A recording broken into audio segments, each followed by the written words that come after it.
Hello, my name is Chris Parham, and this is my project for my mid-semester reviews for Mass Art 2002 Fall Dynamic Media Institute.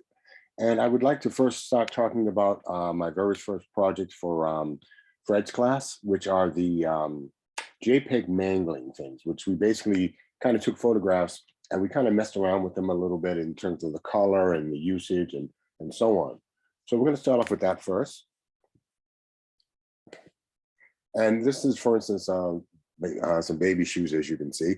And what I did next was I basically kind of went in and messed around with the color, with the scale, with the image itself. And I did the same thing for this next one as well, in which I kind of like went all out in terms of adding color, adding the background, a bunch of different things were going on. And it was a lot of fun, to be honest. And then the next thing I did was, I basically did the same thing to a landscape as well. I made the colors a little bit deeper, a little richer, and so on. And then this next project has to do with the Arduino music project with code already written by programmers, and it lights up and plays to Miles Davis and to any artist. So for instance,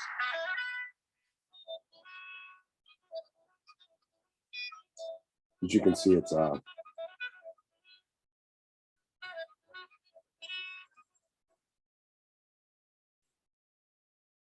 so it's lighting up.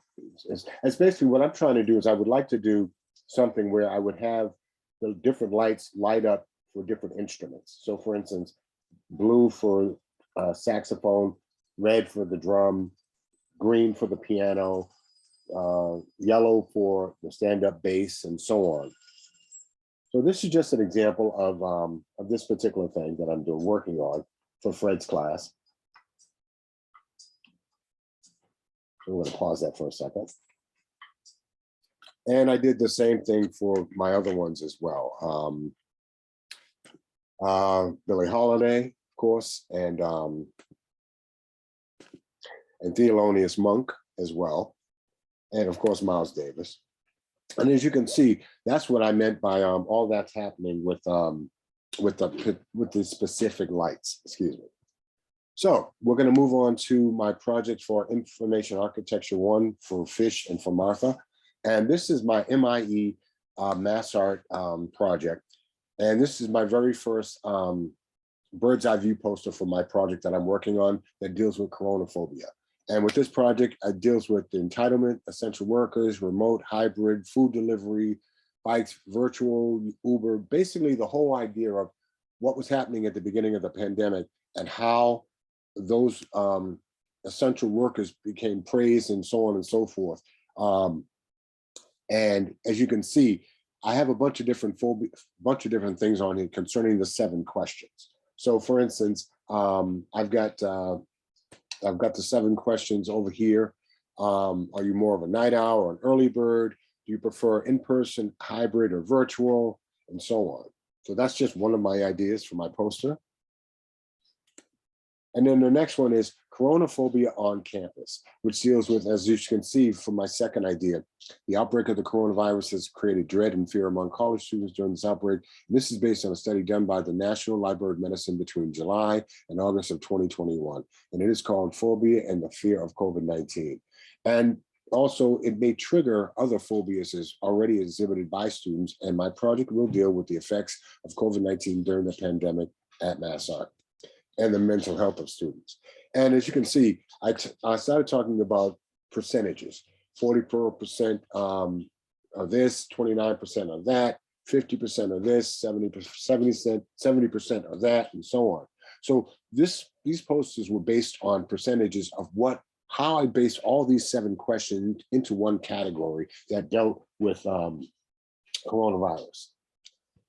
So my next poster deals with what are your phobias, and is COVID-19 one of them? And this also deals a lot with, the whole idea of, have your phobias been triggered by COVID-19, if you have any phobias at all? So that's kind of like where I'm at with this project in terms of where I want the poster design to stand out, the message that I want it to send, basically. And my next project is the first prototypes of Coronaphobia Finder, a mobile app to determine if a student has coronaphobia through data testing. So for instance, a student would go over here and click on one of these links and would come up with the whole idea of what are the phobias among students. And the same thing would happen over here, where at MassArt, being a creative community, are students more night birds? Are they more night owls or early birds? So being a student of MassArt, I remember what it was like to do all-nighters. So this has a lot to do with how students are approaching or dealing with the whole new normal of COVID-19, especially over here where they take a data survey. They ask them questions about this, that, and the other, a bunch of different categories.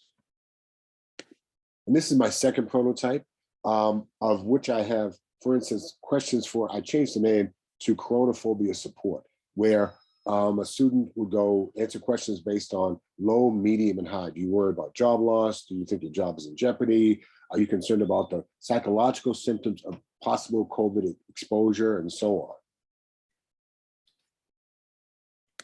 And this is my final prototype, my third one, that is, of which I have empathy workshops, of which people can sign up and go directly in and sign up for an empathy workshop, which can lead to, and this is of course after they take their test. So this of course will lead to therapeutic resources, wellness and health, support groups. And the empathy workshops I felt were really important. And also to your left, a person can make their own empathy map right on the app itself. So you'll be able to do all these different things right on the app. And this is my first prototype for my sequential design for a coronaphobia on campus, in which I start off from the beginning. I go from the beginning of MassArt and having the students' names and their their majors on there. It was important to me because these are real students that are in my class. So a student would be able to go, clicking on that yellow link, go from one page to the next. So for instance, you'd be able to go to this next set of pages that all have the same 7 questions on them as well. And trying to keep up with that whole theme of the whole point of what the data says about the person in the age of coronaphobia. Are you an introvert? Are you a night owl? Would you rather call or text? Are you afraid? Do you not want to go into the office? And so on. And the same thing here, first year, sophomore, junior, and seniors. Do you prefer to work in person or remote, hot pot or Korean? That having to do with the whole food delivery app, people still ordering food out left and right. So, so that's the basis for this sequential project. And this is my process book for Coronaphobia on Campus, in which I go from week 1 to week 6, and I talk about specifically what is my project? What is my process for this project? Well, my first process deals a lot with research and data collection, in which I interviewed a young person who talked about whether they think they have it, they may not have it, they're not really sure. And again, I talk about research and data collections dealing with the 7 questions, that is. And then my week 2 bird's eye view posters are the same as I discussed earlier, as you can see. I put them all in there and talked about how the differences between the three, and how I came to the final one, coronaphobia on, I'm sorry, what are your phobias? And is COVID-19 one of them? And again, this is my sequential design here, as you can see. And this is my first design, week 4, interactive design 1, of which I did the same thing, of which I talked about how a student would be able to go over here and click on a button and be able to see the YouTube video or article that deals specifically with that subject dealing with students. And of course here, you're gonna have your data survey right here. So you put your information in before you take the test. And also you got your coronaphobia test in week 5, in which you'll be able to do your test, answer 20 questions, and the results come back automatically. And then you'll be able to we're also going to be doing something where we're building communities and supporting each other. And that leads into the empathy workshops. And this is my final design, of which I took a test result, and my daughter took a test result as well. And I'm clearly coronaphobia, but my daughter isn't. But this is my favorite design because it's very simple and very, very to the point, I feel, on a personal level. And again, this is my project. I want to say thank you very much. This is my mid-semester review, MassDOT Fall 2022 Dynamic Media Institute. Thank you very much.